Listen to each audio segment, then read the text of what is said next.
우리 전우자음은 이사합니다. 사랑합니다. 축복합니다. 자, 한번 이렇게 오늘 인사해 볼까요? 샬롬, 샬롬. 이스라엘 백성들 마 샬로메이카라고 이렇게 현대 히브리어로 그러는데, 당신의 평안은 무엇입니까? 라고 이렇게 인사를 한대요. 방금 우리가 인사를 했지만 우리 히브리어로 샬롬, 어떤 의미가 있습니까? 평안, 또 평강이라는 뜻을 가지고 있습니다. 샬롬의 반대말 뭘까요? 어떻게 하세요? 저 스크린에 있구나. 엔샬롬이라는 말로 애인이라고 하는 부정어 낫을 붙여서 평안이 없다, 평화가 없다, 평강이 없다라는 뜻으로 사용을 합니다. 오늘 본문은 이스라엘 백성들이 가나안 땅 안으로 들어와 살면서 겪게 되는 일들에 대해서 말씀을 하고 있는데, 이스라엘 백성들에게 있어서 이 가나안 땅은 방금 우리가 서로 인사했던 샬롬의 땅, 평안의 땅, 평강의 땅이었습니다. 그런데 참 아이러니하게도 이 샬롬의 땅, 이 평안의 땅에 들어온 이스라엘 백성들, 샬롬이 없는 엔샬롬의 삶을 살아갑니다. 평안이 하나도 없는. 왜 그럴까요? 그들이 샬롬의 땅에서 겪게 되는 모습을 살펴보면 그들 주변에 거주하고 있던 메소포타미아인, 내지는 모압인, 미디안인, 또 암몬 족속, 또 족속으로 말하면 그렇게 얘기할 수 있죠. 블레셋 족속들, 이방 사람들로부터 많은 어려움을 겪게 됩니다. 이유는 무엇 때문이었는가 하면 그들이 하나님을 멀리하고 떠났기 때문입니다. 범죄하는 것이죠. 하나님 떠나니까, 하나님의 부재 속에서 삶을 살면 우리는 하나님이 기뻐하시는 일들을 할 수가 없는 거예요. 늘 악을 도모하게 되고 악한 이 상황 속에서 삶을 살아갈 수밖에 없습니다. 그러다 보니까 죄를 범할 때마다 징계의 도구로 이방 족속을 하나님께서 사용을 하십니다. 그 시대를 이스라엘의 역사 속에서 사사 시대라고 부르는데, 이 사사 시대는 이스라엘의 역사 속에서 영적으로 굉장히 어두운 시대로 알려져 있습니다. 우리도 그렇게 잘 알고 있죠. 가장 이스라엘 역사 속에서 영적으로 암울한 시대, 어느 시대였는가? 사사 시대였다라고 말을 합니다. 방금 말씀드렸지만 하나님을 멀리하고 각자 이 사람의 속에는 옳은 대로만 행하였기 때문입니다.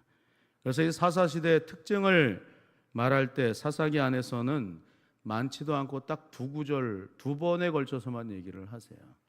사사기 17장 6절과 사사기 21장 25절의 말씀 가운데 이렇게 얘기를 합니다. 한번 같이 한번 읽어볼까요? 같이 읽습니다. 시작.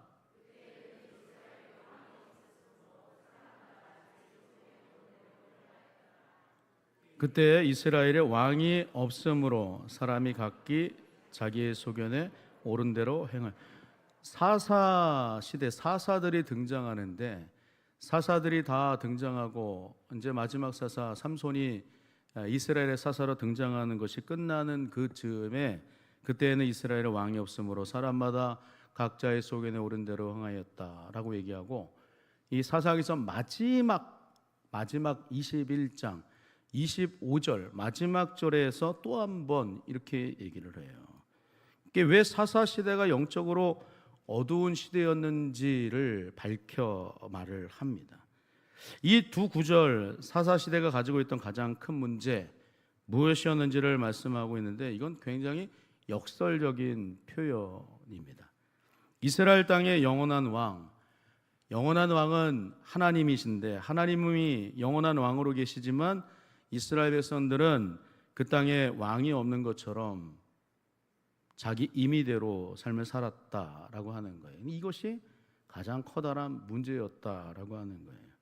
그들이 영적으로 어둡고 둔감하여 하나님 말씀을 듣지 못했다라고 하는 것인데, 그러다 보니까 하나님께서 말씀을 하셔도 돌아오지 않을, 결국 이방 나라들을 들어서 하나님께서 회초리, 몽둥이와 같이 사용하십니다. 왜냐하면 불순종의 끝은 무엇이기 때문인가? 멸망이기 때문이에요. 멸망당하면 안 되잖아요. 돌아와야 되는 거예요.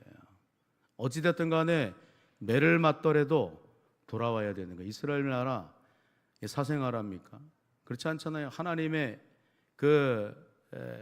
하나님을 아버지라 부르고 하나님 아버지가 있는 이스라엘 백성들, 그러니까 하나님 앞에 돌아올 수 있어야 되는 거예요. 그렇지 않으면 회초리에 들게 되어 있는 거예요.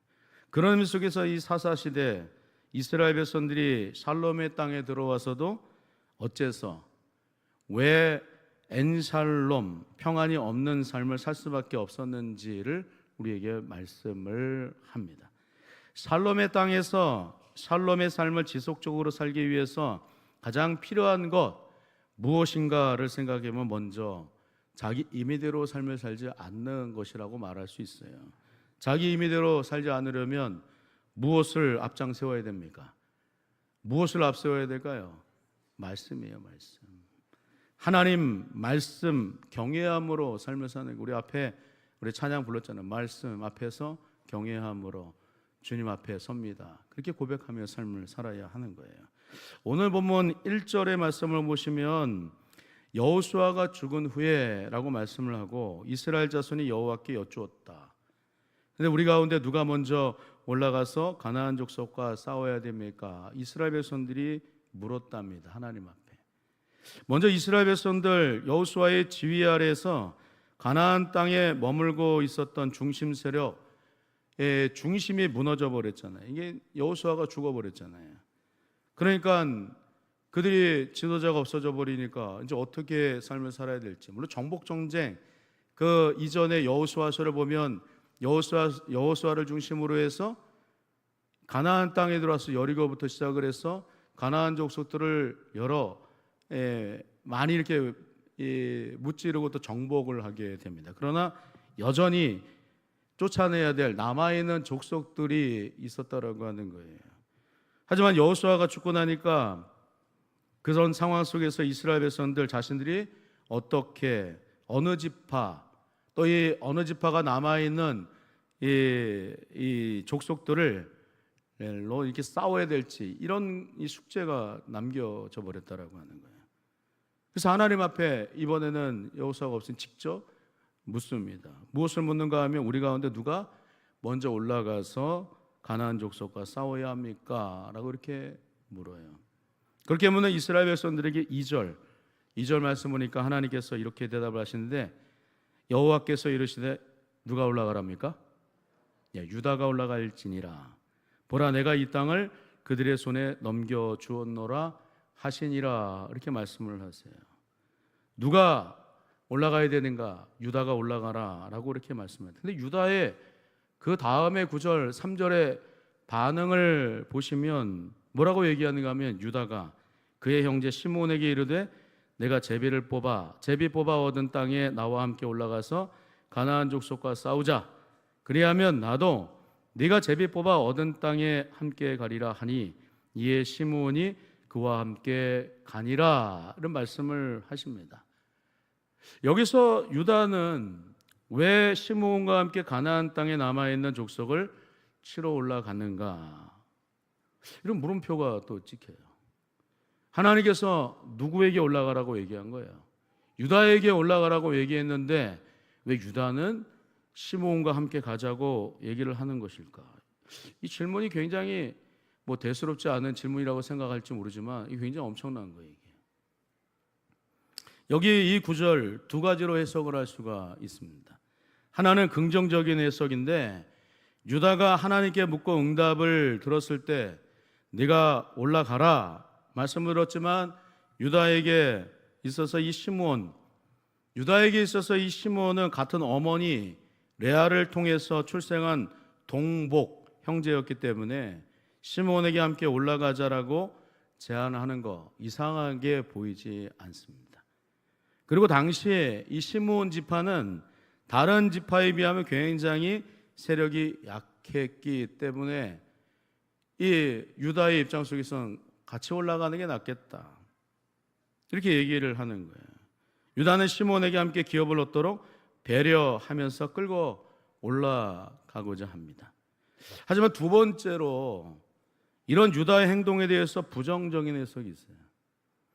유다의 이와 같은 행동, 하나님을 온전히 신뢰하지 못한 태도였다라고 하는 거예요. 타협하는 것입니다. 하나님 말씀에 대한 절대 신뢰하지 못하는 그 반응이 자기의 형제를 개입시켰다라고 이렇게 보는 거예요. 분명한 사실은 하나님께서 이미 내가 이 땅을 그의 손, 곧 너 유다의 손에 넘겨주었다라고 약속하셨다라고 하는 것인데, 이 말씀은 유다 혼자만의 전력으로도 충분히 이기게 하시겠다라고 하는 하나님의 보장이 담겨져 있는 말씀이었다는 거예요. 근데 유다, 하나님의 그 약속을 전적으로 신뢰하지 못하고 나름 두려움도 있었겠죠. 혼자 올라와서 하는 것보다 약하지만 자기 형제 시몬을 데리고 올라가서 싸우는 게 낫겠다. 그래서 군사적인 힘을 더하고자 시몬과 함께 올라갔다라고 하는 거예요.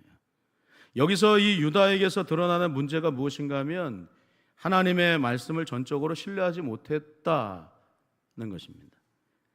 부분적인 순종이었다라고 하는 거예요. 근데 이러한 인간의 자기 결정이 어떤 점에 있어서 용인이 되어도 별 문제가 될 수 있겠나라고 이렇게 생각을 할 수 있겠지만, 오늘 본문의 배경이 되는 사사 시대의 특징을 우리가 감안해서 생각을 해볼 때 이건 문제가 큰 거예요. 하나님 말씀하시면 그 말씀대로 전적으로 순종을 해야 되는 거예요. 부분적인 순종이 아니어야 한다는 것입니다. 유다의 이러한 행동, 하나님의 말씀을 받았음에도 불구하고 온전히 순종하지 못하고 자기의 생각이죠, 자기의 소견에 옳은 대로 행하였던 이 사사시대가 이스라엘 역사 속에서 가장 암흑기가 되었다라고 하는 것이 어쩌다 보니까 우연적으로 되어진 것이 결코 아니라고 하는 것을 감안해서 생각해 볼 때 이건 굉장한 커다란 문제였다라고 하는 것을 생각하지 않을 수 없다는 것입니다. 제자훈련 우리 받으면서 예수 그리스도의 죽음에 대한 말씀을 우리가 나누었어요. 만일 예수님께서 성부 하나님의 말씀을 듣고 내 생각에는 말입니다, 내 생각에는 이렇게 하는 것이 맞다고 생각합니다. 그래서 성부 하나님의 말씀을 전적으로 순종하지 않고 하나님의 말씀을 응하게 하려 하는 삶을 살지 않았다라고 한다면 우리가 정말 하나님 앞에 나아갈 수 있는 그 길이 열려질 수 있었을까? 로마서 5장 8절에 우리가 아직 죄인 되었을 때 그리스도께서 우리를 위하여 죽으심으로 하나님께서 우리에 대한 자기의 사랑을 확증하셨다라고 하는 그 말씀이 성취되어질 수 있었을까? 그 생각을 한번 해보게 돼요. 이처럼 부분적인 순종이 결국 어떤 엄청난 결과를 초래하는지를 나중에 이스라엘의 왕정 시대 때 초대왕이었던 사울의 모습 가운데서 우리가 살펴보게 되지 않습니까? 사무엘상 15장에서 사울이 하나님의 말씀을 사무엘로부터 듣게 됩니다. 사무엘상 15장 1절, 사무엘이 사울에게 이르되 여호와께서 나를 보내어 왕에게 기름을 부어 그의 백성 이스라엘 위에 왕으로 삼으셨은즉 이제 왕은 여호와의 말씀을 들으소서. 사무엘 선지자가 사울에게 말씀을 전하는 거예요. 2절의 말씀은 만군의 여호와께서 이같이 말씀하시기를 아말렉이 이스라엘에게 행한 일 곧 애굽에서 나올 때 길에서 대적한 일로 내가 그들을 벌하노니 라는 말씀을 합니다. 이어지는 3절, 지금 가서 아말렉을 쳐서 그들의 모든 소유를 남기지 말고 진멸하되 남녀와 소아와 젖먹는 아이와 우양과 낙타와 나귀를 죽이라 하셨나이다. 이런 말씀을 듣게 됩니다. 여호와의 헤렘이에요. 진멸하되 하나도 남기지 말고 모두 다 죽이라 라고 하는 하나님의 엄중한 말씀이에요. 그런데 하나님의 말씀을 듣고서 사울 나가서 아말렉과 싸움을 하지만 사무엘상 15장 8절과 9절의 말씀을 보면 이러한 태도를 보여요. 8절과 9절 한번 같이 한번 읽어볼까요? 스크린 보시고 한번 같이 한번 읽어보겠습니다. 시작.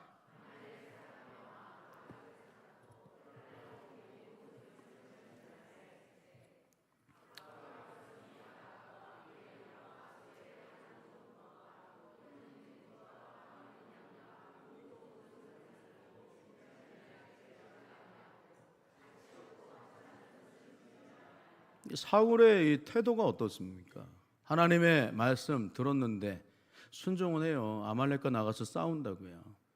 싸우지만 하나님께서 말씀하신 진멸하라 라고 하는 그 말씀을 순종하지 않습니다. 하나님 말씀 들었음에도 불구하고 내 생각에는 말입니다. 자기의 생각대로, 자기의 임의대로 결정을 해버리는 거예요.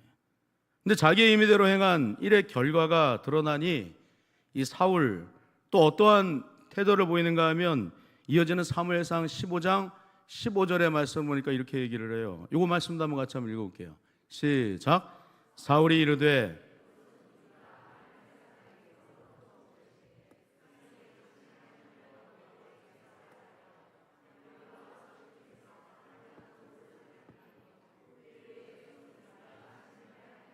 자, 하나님 보십시오. 제가 남기려고 해서 남기려고 한 게 아니라 당신의 백성들이 당신 하나님에게 제사를 드리기 위해서 남겨둔 것입니다. 이런 얘기를 하고 있는 거예요. 저기 왕이잖아요. 왕의 말을 누가 거스를 수 있습니까? 사울이 왕인데 하나님께서 하지 말라고 하는 말, 왕이 먼저 앞서서 제대로 순종하지 않으니 백성들이 제대로 순종하지 못하게 되는 것이죠. 자기 임의대로 하니까. 그러고 난 다음에 사태가 잘못되었다라고 이렇게 드러나 버리니까 거기에 따라서 핑계와 구실만 되고 있는 이 사울의 모습을 우리가 발견하게 됩니다. 결국 사무엘을 통해서 하나님께서 가장 중요하게 생각하는 것이 무엇인지를 듣게 되는데 사무엘상 15장 22절 하반절 23절 말씀 가운데 이렇게 얘기를 해요. 순종이 제사보다 낫고 듣는 것이 수양의 기름보다 나으니 라고 이렇게 얘기합니다. 여기서 순종이라고 하는 거 부분적인 순종을 말하는 것일까요? 온전한 순종을 말하는 거예요. 말씀을 들었으면 절대 순종이라는 거예요. 말씀을 들었으면 그 말씀을 자기의 생각에 가감하지 말고 온전히 순종하라고 하는 그 말씀을 하나님께로부터 듣게 됩니다. 23절 이는 거역하는 것은 점치는 죄와 같고 완고한 것은 사신 우상에게 절하는 죄와 같음이라. 왕이 여호와의 말씀을 버렸으므로 여호와께서도 왕을 버려 왕이 되지 못하게 하셨나이다. 이런 말을 듣게 됩니다. 거역하는 거, 부분적인 순종하지 않는 거 점치는 죄와 같다라고 얘기를 해요. 완고한 거, 내 생각의 말입니다. 자기의 생각을 꺾지 않고 하나님의 말씀보다 자기의 생각을 우위에 두는 거 무엇과 같은 죄인가? 우상에게 절하는 죄와 같다라고 선지자의 입을 통하여서 하나님 말씀을 듣게 되는 거예요. 근데 오늘 본문에서 유다 역시도 어떠한 모습을 보이는가 하면 자기 임의대로예요. 하나님의 말씀에 유다가 올라갈지니라 말씀을 들었으면 시므온과 함께 가야 된다라고 하는 생각이 들어서 내려놔야 되는 거예요. 이어지는 말씀을 우리가 주목해서 보면 결국 사사기는 하나님의 말씀대로 하나님의 작정하신 뜻대로 유다가 주도적으로 올라가게 되어져 있다라고 하는 것을 말씀해요. 사사기서 1장 4절에 보시면 유다가 올라가매 이렇게 말씀을 해요. 8절의 말씀도 보면 유다 자손이 예루살렘을 쳐서 점령하여 칼날로 치고 그 성을 불살랐으며 이렇게 얘기합니다. 9절에 그 후에 유다 자손이 내려갔다. 10절에 유다가 또 갔다. 18절의 말씀 유다가 또 가사 또 가사 및 그 지역과 아스글론 및 그 지역과 에그론 및 그 지역을 점령하였다. 블레셋 족속의 지역들을 다 누가 점령하게 되는가? 누가 점령하게 됐다는 거예요? 유다가. 그리고 마지막 사사기 1장 19절의 말씀을 보시면 이렇게 얘기합니다. 이 말씀 한번 같이 한번 읽어볼게요. 19절 말씀만 한번 같이 한번 읽어보겠습니다. 시작. 여호와께서 유다와 함께 올라가서 점령할 수 있었던 이유가 무엇 때문이라는 거예요? 여호와가 누구와 함께 있었기 때문입니까? 유다와 함께 있었기 때문에. 시므온이 유다와 함께 있었기 때문이 아니라고 하는 거예요. 하나님의 말씀은 분명한 거예요. 내가 너와 함께하니 너는 그 말씀대로 순종하여 나아갈 때 하나님께서 함께 하심으로 너로 하여금 다른 이방 족속들을 능히 남겨진 이방 족속들을 모두 다 쫓아내게 하시겠다. 그 말씀하시는 거예요. 그러니까 오늘 이 말씀을 통하여서 우리도 기억해야 될 것은 하나님 말씀하시면 우리는 절대 순종할 수 있어야 되는 줄로 믿습니다. 어떤 상황 속에서도 자기 임의대로가 아닌 하나님의 말씀을 듣고 경외함으로 순종하며 나아가는 삶의 태도가 우리에게 있어서 이 체질이 그렇게 바뀌어질 수 있어야 된다라고 하는 거예요. 체질이 바뀌어져야 되는 거예요. 무슨 말씀, 어떠한 말씀 하더라도 하나님 그 말씀 좌로나 우로나 치우치지 않고 그 말씀대로 분별하며 순종하며 살겠나이다. 그렇게 삶을 사실 수 있기를 주님의 이름으로 축원합니다. 두 번째로 오늘 유다로 하여금 올라가라 말씀하신 후에 유다에게 이끌려 처참하게 죽임을 당하는 아도니베섹의 이 스토리에 대해서 또 얘기를 합니다. 오늘 보면 4절의 말씀인데 유다가 올라가며 여호와께서 가나안 족속과 브리스 족속을 그들의 손에 넘겨주시니 그들이 베색에서 10,000명을 죽였다라고 이렇게 얘기를 해요. 이어지는 5절, 6절, 7절 쭉 보시면 또 베색에서 아도니베섹을 만나 그와 싸워 가나안 족속과 브리스 족속을 죽였다. 아도니베섹이 도망하는지라 그를 쫓아가서 잡아 그의 엄지손가락과 엄지발가락을 잘라버렸다. 아도니베섹이 이르되 옛적에 70명의 왕들이 그들의 엄지손가락과 엄지발가락이 잘리고 내 상 아래에서 먹을 것을 줬더니 아도니베섹의 고백이에요. 하나님이 내가 행한 대로 내게 갚으심이로다 하니라. 무리가 그를 끌고 예루살렘에 이르렀더니 그가 거기서 죽었더라. 이런 말씀을 합니다. 오늘 이 말씀을 우리가 주의 깊게 살펴보면 약속의 땅이고 샬롬의 땅 안에서 드러나는 삶의 모습 두 가지밖에 없다라고 하는 거예요. 하나는 죽음의 길 아니면 생명의 길이다라고 하는 거예요. 아도니베섹의 길은 죽음의 길이었다라고 하는 거예요. 유다가 하나님의 말씀을 듣고 가나안 땅에 올라가서는 아도니베섹의 수족 엄지가락을 모두 잘라버렸기 때문입니다.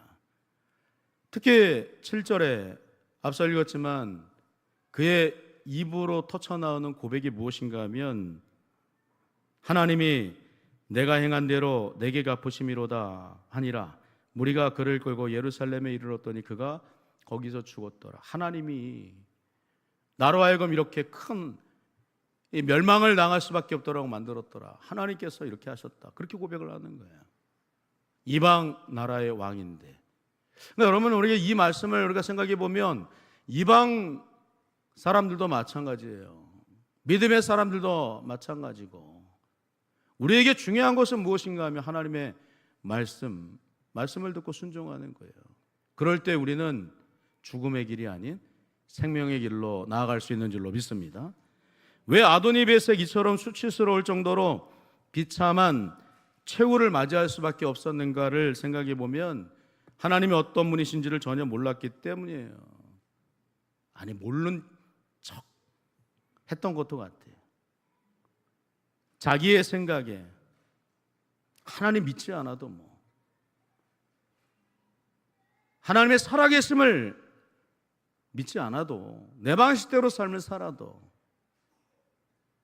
괜찮지 않을까라고 하는 그런 생각이 지배적이지 않겠습니까?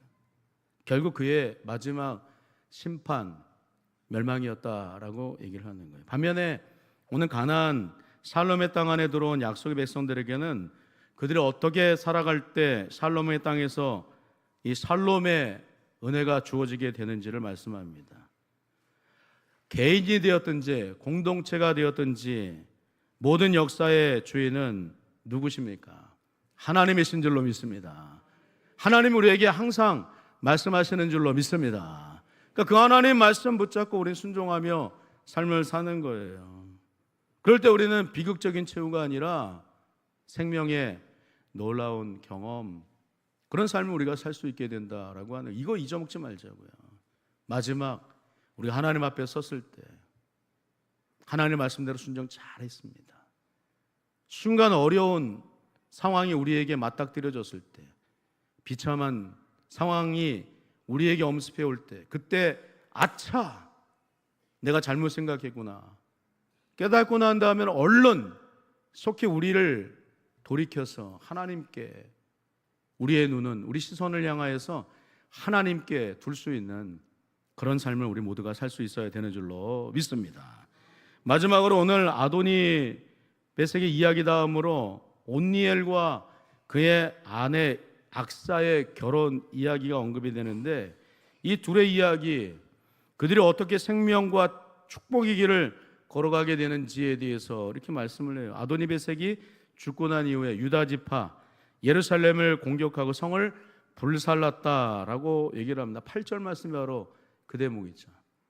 그렇게 승리를 거머쥔 유다 지파가 이번에는 남방으로 내려가서 헤브론을 점령하고 거인족을 대표하는 셋에 또 아히만, 달메를 죽였다라고 얘기합니다. 9절과 10절에 대한 말씀이 바로 그 대목이에요. 그리고 그 후에는 유다 지파가 드빌, 기랴세벨이라고 하는데 그곳을 공격하려고 하는데 여기서 누가 등장을 하는가 하면 온니엘이라고 하는 사사가 등장을 합니다. 갈렙이 얘기를 하죠. 드빌로 공격해서 정복하는 자에게 자신의 딸 악사를 주겠다라고 얘기를 합니다. 12절 말씀이 그 대목이에요.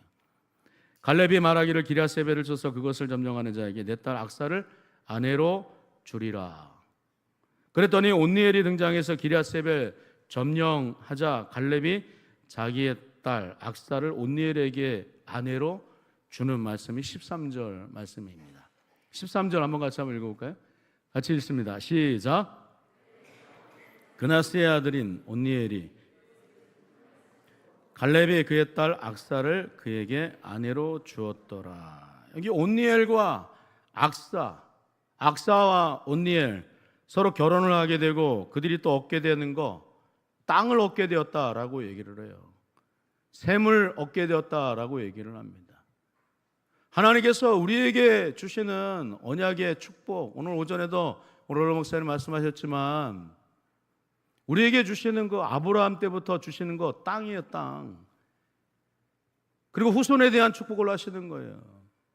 땅을 주시겠다라고 하는 거예요. 땅은 어떤 땅입니까? 샬롬의 땅이에요. 가나안 땅입니다. 샬롬의 땅에 들어가서 너희는 평안한 가운데 삶을 살라. 어떻게 할 때? 하나님의 말씀을 온전히 듣고 순종해 나갈 때. 근데 왜 엔샬롬이냐는 거예요. 샬롬의 땅에 들어가서 왜 엔샬롬의 삶을 살게 되었느냐?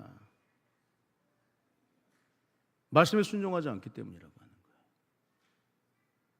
하나님이 버젓이 살아계심에도 불구하고 하나님 없이 가나안 땅에서 이중 플레이하는 거 아니겠어요? 한쪽에는 하나님께 발을 하나님께 담그고 또 한쪽 발로는 이방신에게 담그고, 그러다가 나중에 살며시 하나님께 속해 있던 발도 띄어서 이방신에게 둬버리는, 결국 이스라엘의 역사, 참혹의 역사를 보게 되잖아요. 아수르로 등장해서 BC 722년에 아수르에서 이스라엘 백성 멸망하지 않습니까? 북이스라엘이 멸망을 해요. 그 모습을 버젓이 보고 있었던 남유다, BC 587년에 바벨론에 의해서 또다시 멸망을 되어져 버립니다. 그럼에도 불구하고 하나님 어떻게 하시는가? 은혜를 베푸시잖아요. 오늘 이 온니엘과 악사가 결혼하면서 땅에 대한 축복을 받고 살롬의 땅에서 하나님의 놀라운 은혜를 받게 되었다. 어떻게 했기 때문입니까? 하나님의 은혜를 구했기 때문이라고 하는 거예요. 그들이 말씀에 순종하였기 때문에 아버지 갈렙의 말을 듣고 또 갈렙에게 그들이 요청하는 게 있어요. 또 복을 구하는 거예요. 14절과 15절 말씀, 악사가 출고할 때 그에게 청하여 자기 아버지에게 밭을 구하자 하고 나귀에게 내림에 갈렙이 묻되 내가 무엇을 원하느냐 하니 이르되 내게 복을 주소서, 아버지께서 나를 남방으로 보내시니 샘물도 내게 주소서 하매 갈렙이 윗샘과 아랫샘을 그에게 주었더라. 이런 말씀을 합니다. 좋은 것을 알고 좋은 것을 사모하는 마음 우리에게도 있어야 될 줄로 믿습니다. 하나님께서 주시는 거 귀한 거예요. 이미 우리에게 은혜를 주신 줄로 믿습니다. 예수 그리스도를 이 땅 가운데 보내셔서 우리에게 놀라운 은혜를 허락하셨다라고 하는 거예요. 신학적으로 가장 최고의 은혜가 무엇이는가? 예수님을 이 땅 가운데 우리에게 보내주셨다. 성육신. 그것만큼 큰 은혜는 없다라고 얘기를 하는 거예요. 하나님이 우리와 함께 계시다. 그것만큼 우리에게 큰 은혜는 없다라고 하는 거예요. 그 은혜를 받고 적극적으로 구원받고 난 그 이후의 삶을 보다 더 믿음으로 삶을 살고자 천국은 침노하는 자의 것이다라고 말하는 것처럼 항상 복을 강구하는 적극적인 믿음으로 하나님 앞에 열심을 다하여 나아갈 때 하나님께서 우리의 삶을 오늘 온니엘과 악사와 온니엘의 삶 가운데 그의 아버지 갈렙이 축복하였던 것처럼 우리의 삶도 하나님께서 축복하시리라 믿습니다. 그런 은혜를 늘 사모하시고 또 하나님의 말씀 앞에 절대적으로 순종함으로 주님께서 주시는 놀라운 복, 생명의 삶 모두가 다 살아가실 수 있기를 주님의 이름으로 축원합니다. 하나님 아버지의 은혜와 사랑을 감사합니다. 샬롬의 땅에 들어간 이스라엘 백성들, 샬롬의 삶을 살아야 되는데 그렇지 못했습니다. 하나님, 우리의 삶 가운데서도 늘 평안함을 주시기에 하나님 사랑하시는 아들 예수 그리스도를 이 땅 가운데 보내주셨는데 예수 그리스도의 그 크신 은혜 안에서 늘 우리도 믿음으로 삶을 살아갈 때 평안의 삶, 주님의 놀라운 축복의 삶 모두가 삶 가운데 누리며 살아갈 수 있도록 축복하옵소서. 감사합니다. 예수님 이름으로 간절히 기도하옵나이다. 아멘.